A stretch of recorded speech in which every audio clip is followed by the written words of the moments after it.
नाशिकमधील city link बस कर्मचारी पुन्हा संपावर गेले आहेत। पगारवाढीच्या मागणीसाठी आता कर्मचाऱ्यांकडून आंदोलन करण्यात येत आहे। बस वाहतूक ठप्प झालेली आहे, प्रवाशांचे मात्र हाल होत आहेत। पगारवाढीच्या मागणीसाठी कर्मचाऱ्यांचं पुन्हा एकदा आंदोलन करण्यात येत आहे। नाशिकमधील सिटी लिंक बस कर्मचारी पुन्हा संपावर गेले आहेत। बस वाहतूक ठप्प झालेली आहे, प्रवाशांचे हाल झालेत।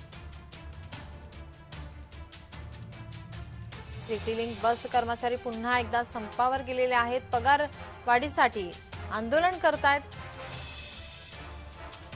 बस वाहतूक आता आंदोलनामुळे ठप्प झालेली आहे, प्रवाशांचे यामुळे हाल होतात। आपले प्रतिनिधी किरण कोटूर आपल्या सोबत जोडलेत। किरण, काय अधिकची माहिती? नीलम, खरं तर मागच्या काही दिवसांपासून वारंवार संप करण्याची वेळ आहे कर्मचाऱ्यांवरती येताना बघायला मिळतोय।